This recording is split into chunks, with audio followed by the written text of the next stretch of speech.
There we go. Hey, it's Tuesday. Happy Tuesday. Yesterday was our slightly altered version of what I was going to do, which was supposed to be ADD or ADHD. We're going to take a look at that tomorrow. Yesterday we had adaptations because I had to adapt to all of the chaos that surrounded my dogs getting into a porcupine and taking them to the vet and picking them up from the vet. And plus my internet wasn't working, but my brilliant internet provider fixed it. We live out in the country, so it's actually one guy that goes and fixes it. So little thanks to CanOne Internet Services. Good job. Anyway, that's a little plug. I want to talk about expectations today. Expectations are those things that can get us into trouble. When we start to expect things are going to happen a certain way and they don't, we tend to start to get upset about that. That's true with situations, and it's very true with people. So I'm going to share a screen with you here, which is this one. And I have to click that button. And I have to click that button. And then I have to click that button. And there we go. Okay.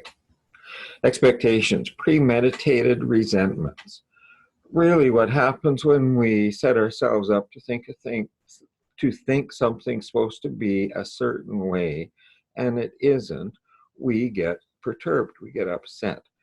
And that's a negative for us. So we have to start to really pay attention to how we are looking at things. If we stay in the present, if we just look at what's going on right now, that is much easier. Expectations tend to be predictions about what's going to happen in the future. And like it says, premeditated resentments. If we don't get our own way, that tends to cause trouble. So here's some quotations about expectations. Blessed is he who expects nothing, for he shall never be disappointed. If we just kind of look at whatever's happening is going to happen and start to work on accepting that tends to get us in a pretty good mind frame. The next one, when you stop expecting people to be perfect, you can like them for who they are. That's another really good way to look at things. We don't have to have people be the way that we want them to be. We can really work on accepting, how people are. Some people we might decide, I don't want to be around them because they're that way. Other people we will work on seeing what's good about them. And the last one, I'm not in this world to live up to your expectations. You're not in the world to live up to mine. Again, don't think that people are going to be exactly the way you think that they should be. And if you get upset because they're not, that's really on you, not on them. And then expectations were like fine pottery. The harder you held them, the more likely they were to crack. If we have a really firm idea about how somebody is supposed to be, and they don't meet those expectations that we've put on them, we end up disappointed. I stuck this picture of a tree on there because I thought it had a pretty cool face in it. It's a little bit unhappy looking. But the interesting thing about it is that it is still really interesting to look at. So things don't have to be exactly as beautiful as we think they should be to still be okay. So I've got this PowerPoint I want you, or not a PowerPoint, YouTube TED Talk I want you to take a look at. It's on how we get... Hi everyone. Gosh, I wish I could dance, but I can't and you really don't want me to. So instead, I thought I would talk a little today about how people think. I'm fascinated by this question. I'm a social psychologist, which basically means I'm a professional people watcher. So this is what I do. I try to figure out how humans think and how we might be able to think better. And here's something I noticed. a few years ago about how I seem to think. Here's a typical week in my life, which usually seems to revolve entirely around publishing papers. So here I am in the maximum of my artistic abilities as a stick figure, going along at baseline, and a paper gets accepted. I get this rush, this blip of happiness, and then I'm back to baseline by about lunchtime. A few days later, a paper might get rejected, and that feels pretty awful. And I wait for that blip to end, but somehow I just can't stop thinking about it. And here's the craziest part. Even if another paper gets accepted the next day, well, that's nice, but somehow I can't get that pesky rejection out of my head. So what is going on here? Why does a failure seem to stick in our minds so much longer than a success? Well, together with my colleague Amber Boydston in the political science department, I started thinking about this question of, do our minds get stuck in the negatives? We all know intuitively that there are different ways of thinking about things. The same glass, the saying goes, can be seen as half full or half empty. And there's a lot of research in the social sciences showing that depending on how you describe the glass to people, as half full or half empty, it changes how they feel about it. So if you describe the glass as half full, this is called a gain frame because you're focusing on what's gained, then people like it. But if you describe the same glass as half empty, a loss frame, then people don't like it. But we wondered, what happens when you try to switch from thinking about it one way to thinking about it another way? Can people shift back and forth, or do they get stuck in one way of thinking about it? Does one of these labels, in other words, tend to stick more in the mind? Well, to investigate this question, we conducted a simple experiment. We told participants in our experiment about a new surgical procedure, and we randomly assigned them to one of two conditions. For participants in the first condition, the first group, we described the surgical procedure in terms of gains. We said it had a 70% success rate. And for participants in the second group, we described the procedure in terms of losses. We said it had a 30% failure rate. So it's the exact same procedure. We're just focusing people's attention on the part of the glass that's full or the part of the glass that's empty. Perhaps unsurprisingly, people like the procedure when it's described as having a 70% success rate, and they don't like it when it's described as having a 30% failure rate. But then we added a twist. We told participants in the first group, you could think of this as a 30% failure rate. And now they don't like it anymore.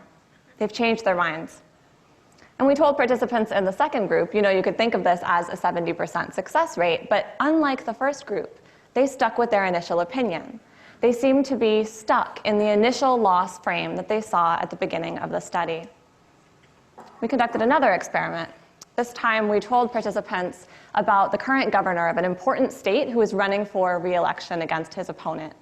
We again had two groups of participants, and we described the current governor's track record to them in one of two ways.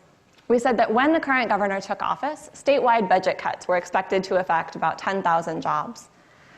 And then half the participants read that under the current governor's leadership, 40% of these jobs had been saved. And they like the current governor. They think he's doing a great job. The rest of the participants read that under the current governor's leadership, 60% of these jobs had been lost. And they don't like the current governor. They think he's doing a terrible job.